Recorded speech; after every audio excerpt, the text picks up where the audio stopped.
Encore une fois, merci de nous rejoindre. On s'intéresse cette fois au cadre de dialogue dit inclusif. On parle de mécontentement au sein de ce cadre de dialogue. Pour en savoir davantage, nous avons en direct Dr Ibrahima Sori Diallo. Il est de l'ADC-BOC. Bonjour et bienvenue, docteur. Bonjour. Bienvenue. Qu'est-ce qui se passe au cadre du dialogue inclusif? Bon, il faut tout simplement rappeler que le cadre de dialogue, rien ne s'est passé jusqu'hier. Nous avons estimé que la procédure a été biaisée devant le Premier ministre. Nous avons demandé des motions. Malheureusement, la porte-parole des facilitatrices n'a pas voulu obtempérer à la demande de la majorité des coalitions qui se trouvaient dans la salle. Donc, elle s'est endettée et puis elle a continué sur les thématiques, cependant qu'on avait d'abord des problèmes pour l'adoption, c'est-à-dire l'ouverture des plénières, parce que je dis bel et bien des plénières qui doivent se tenir pendant au moins 6 jours.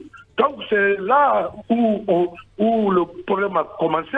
Nous avons récusé maintenant le cadre par rapport à tout ce qu'on a compris, c'est-à-dire de cette dame qui nous a vraiment, c'est-à-dire bloqué. Vous parlez de quelle dame? Il y a 3 dames facilitatrices, docteur Diallo. Vous parlez de quelle dame? Porte-parole des facilitatrices. Docteur Makale. Effectivement. Donc, nous avons estimé, par rapport maintenant, le Premier ministre a dit qu'on donne la parole aux demandeurs. Donc, nous avons reçu la parole, nous avons intervenu en tour de rôle, dire que le cadre, on va d'abord discuter sur la forme. Parce que la forme n'est pas respectée, on ne peut pas s'asseoir pour rentrer sur le fond des thématiques, les adopter, si on ne définit pas le cadre légal. Parce que le cadre légal veut dire quoi? Nous ne sommes pas dans un parlement où on connaît déjà les règlements intérieurs, ceux qui doivent voter. Mais ici, c'est un regroupement des structures. Donc, les structures sont venues, d'autres sont venues en surnombre. Par contre, d'autres sont venus 2 représentants. Nous avons dit qu'il faut qu'on essaie de décanter, savoir qui doit voter en cas de vote. Parce qu'on dit que c'est un consensus qui doit, c'est-à-dire prévaloir, d'accord, mais si on ne s'entend pas, il faut qu'on vote. C'est pour dire que le cadre doit être vraiment éclairé. Quelles sont les structures qui ont beaucoup de représentants? Oui, quand vous prenez, par exemple, il y a une structure qui est venue au nom de 12, la structure, c'est-à-dire des femmes. Ah oui. C'est à l'huile de je ne sais même pas. Donc, ces structures-là, ils sont venus au nombre c'est-à-dire de 12. Quand vous prenez les personnes ressources qui sont venues au nombre de 23, donc nous avons dit que ces personnes ressources n'ont pas droit de continuer à prendre la parole si il est question de vote. Parce qu'ils sont des personnes ressources, ils ne sont pas venus des structures, ils n'ont pas de structure, ils ne font pas partie du cadre légal, c'est-à-dire du dialogue. Parce que le dialogue, il y a 3 parties. Société civile, parti politique et CNRD. Nous avons dit CNRD 2, classe politique, les coalitions 2-2. Quand vous prenez la société civile, les fêtières 2-2. Alors si elles veulent que ces femmes-là aussi restent dans le cadre, alors que ces femmes doivent se faire représenter par 2 personnes. Donc c'est ce qui a posé le problème dans un premier temps. Nous avons encore demandé qu'on ramène l'OGE comme thématique, parce qu'on ne peut pas exclure l'OGE, c'est pendant qu'on est là. Et on a discuté encore sur cette question, c'est-à-dire du recensement général, où on avait vu qu'ils ont affiché dans un premier temps que les partis politiques ont un regard c'est-à-dire négatif sur le recensement. Le recensement. Donc, j'ai essayé de recadrer ça, bien que c'est un travail de fond, mais vu qu'on était en train de mettre ça, c'est la tête des politiques, nous avons écarté cela. Cela n'est pas du tout, c'est-à-dire un point qui peut influencer la durée de la transmission, ça doit se faire dans le temps.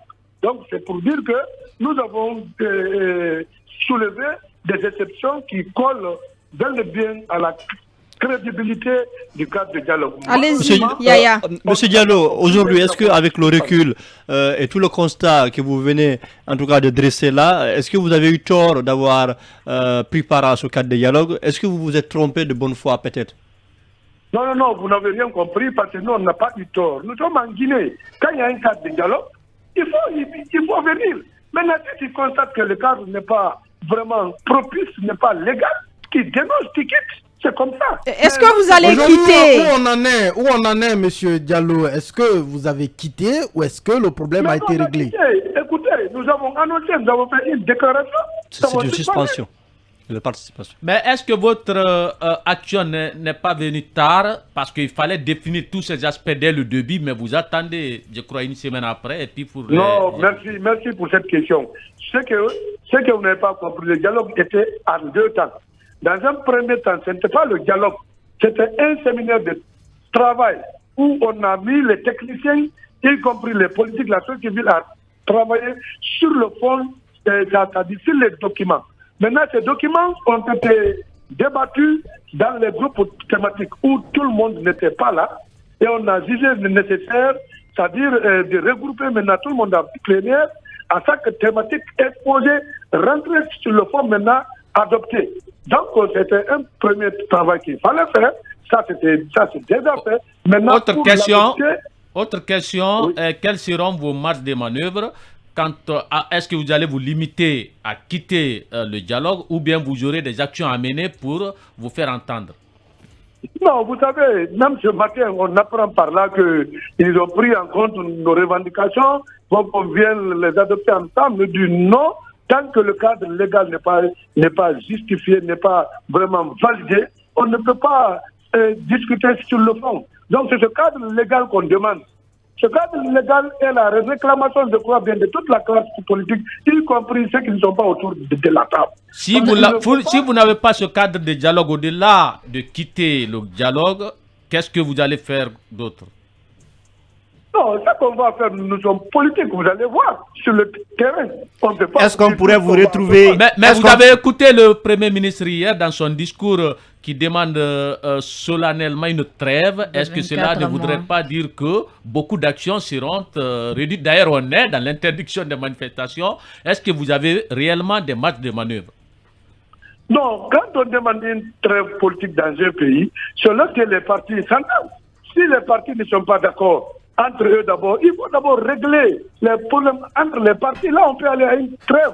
Personne ne peut être contre. Mais lorsque vous voulez brimer les droits, c'est-à-dire tordre la loi, demander trêve, ça ne marchera pas.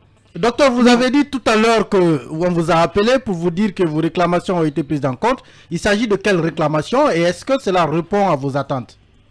Non, ce que je n'ai pas encore compris parce que je n'ai pas répondu à cela. Et si ça ne marche pas, docteur? Docteur, si ça ne marche pas, est-ce qu'on pourrait vous retrouver avec l'ANA de l'URPG Arc-en-Ciel? Non, écoutez, vous savez, le BOC a une ligne politique. Moi, mon problème avec les trios, c'est parce que leur préalable colle avec la violation de la loi. C'est ce que je n'ai pas accepté avec eux. On ne peut pas me dire qu'un préalable, il faut aller libérer quelqu'un qui est arrêté par une justice.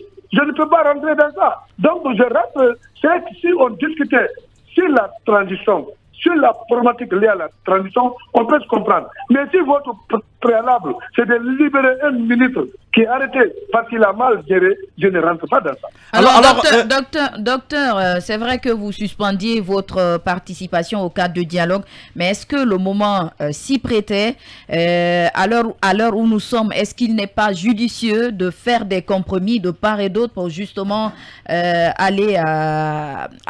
passer à autre chose en fait? Puisque l'objectif, oui, c'est d'aller aux élections quand même. Pour terminer, maître. Vous savez, il est important de remettre les choses à l'ordre. Nous avons accepté de recevoir les facilitatrices dans des sièges très compliqués. Parce que quand on vous dit, les facilitatrices peuvent venir dans mon siège, si on est quelqu'un pour marcher, envoyer même le Premier ministre là, il n'y a pas eu de dégâts. C'est qu'il y a une bonne volonté de l'autre côté de coopérer avec ces gens. Mais nous allons dans les jours à venir récuser même ces facilitatrices-là, parce qu'on comprend qu'il y a un problème de hauteur qui est en train de se caractériser. Parce que j'ai vu la facilitatrice hier dire aux gens de ne pas donner la parole aux contestateurs. C'est grave. Peut-être la dernière question. L'autre fois, vous avez l'antenne. Malheureusement, on est obligé de rendre l'antenne. Grand merci à vous, Dr Ibrahima Sory Diallo. Je rappelle que vous êtes le président de l'ADC BOC. Grand merci d'avoir accepté notre invitation. Merci bien. Merci. À venir la prise de parole de plusieurs autres acteurs politiques. Nous parlerons notamment de la délocalisation envisagée du dialogue inter-guinéen avec Mamadou Badikoba, président de l'UFD.